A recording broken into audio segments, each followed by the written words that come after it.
I never touched on the subject. I think it's important to. Um, all right, so most of when it comes to my Titan or my Warlock, I'll have, and even when it's the Hunter, I should have a set of masterworked armor. Now the masterwork is this stuff, this yellow bordered stuff.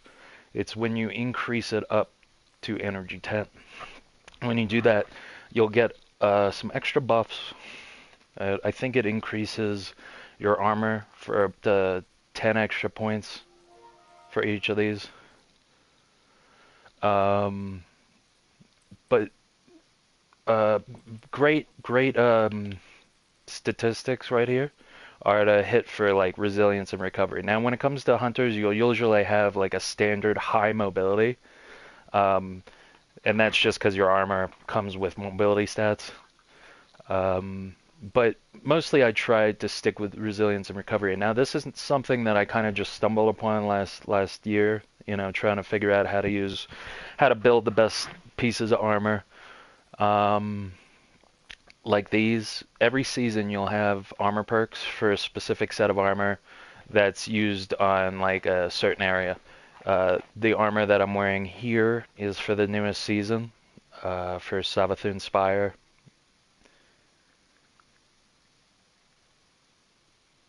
And this is why most of the armor I'm wearing veiled ties, veiled ties, veiled ties, except for, my standard exotic. I'm going to try to run as many of the same season. But this is what I wanted to touch on. Now, when you go to your modification slots, you're going to see other things like this stuff, these doubled perks, these dual siphons, are from your artifact.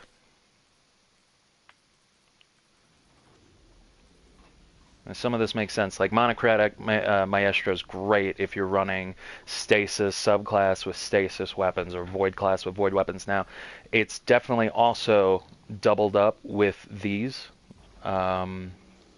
Void, Arc, and Solar. Now, if you're running any of these classes with those weapons, that correspond to that subclass, you'll get an elemental orb as well as Monocratic Maestro. This will help your endgame playing against tough bosses and shit. See, my grenade's relatively low, but when it comes to ice, you'll also notice that it changes your stats. What your fragments are on each of those. Let's try Void since it's got a lot of negatives. Watch how drastic it changed. I mean, it gave me extra discipline.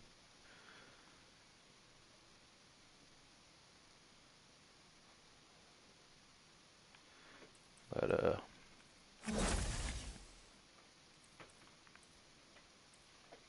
then usually like legs will have, as well as chest and helmet, usually is where you're gonna spend like your ammo scavenging perks, reserves.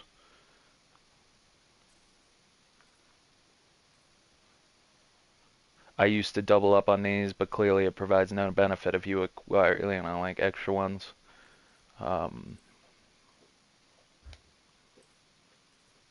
Now the only reason I was using that kinetic holster right there, the one that slowly over time reloads your kinetic weapons, is because we were running Crucible last night, and if I'm running around with a secondary or third, at least my primary will constantly reload itself, or like over time it'll reload at least a bullet or here, you know.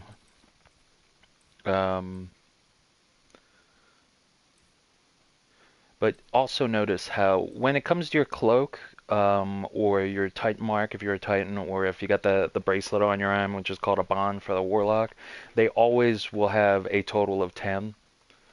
But when it comes to like your pieces of armor, like the only reason this is up to 80, I think originally it was like 78. And then when you master work it, it gives you an additional 10 points.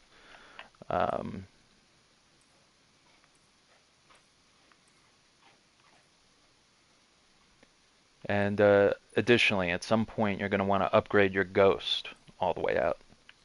Charge it up. It's not as costly as armor or weapons, But once you do, you'll be able to unlock stuff like this.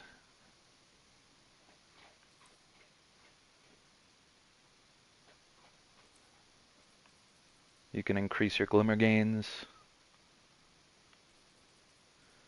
What I was just talking about, when they've got like a light level of 10. Oh, that's pretty good, actually. Anyway, if you're doing seasonal shit and you want to gain more through the season pass or the battle pass or whatever the fuck they call it, you can increase this up to 6. Usually when a new season starts, I'll strap this and just drop off these two to, engage this at least. This is great if you're doing like Vanguard, heavy duty like Nightfalls. You can get enhancement cores. Upgrade modules are easy to come across, especially if you can buy them through the gunsmith. Also, I would run this for Gambit. I've never run it for Crucible, but it wouldn't hurt. There's some more learning stuff, and this will give you a little bit more of an edge, so you're not just getting erased pretty immediately. You'll find what works. Also, if you come over here, you can press left on the D-pad and save one of these. Now, normally when you see people out in public and you want to see what kind of gear they have on them, they'll usually have all of their slots filled with weapons that they like to interchange or armor that they want to interchange. Now, if you're full on this, on any of these slots, don't worry, because all the stuff that you earn will just go right to Postmaster. However, at some point, you're going to go to Postmaster and clear that stuff out, because once that fills up, it has nowhere else to go, and then you might start losing things. But at some point, you'll go back to Tower and pick up on bounties or, collect things, and then that's where you put shit back into your vault, interchange, pick up things you don't know, or put away things you don't know just yet and you want to hold on to, shit like that. I thought that would be more of a better help. This is where you can come in, you can press right on the D-pad and it'll show you what modifications you have, give you kind of like your stats. The circle, the square, the triangle, that's more so for like Nightfalls or like Dares of Eternity when we're fighting against champions. Raid mechanics also have these. And then it'll show me what specific mods I'm running out of the artifact as well.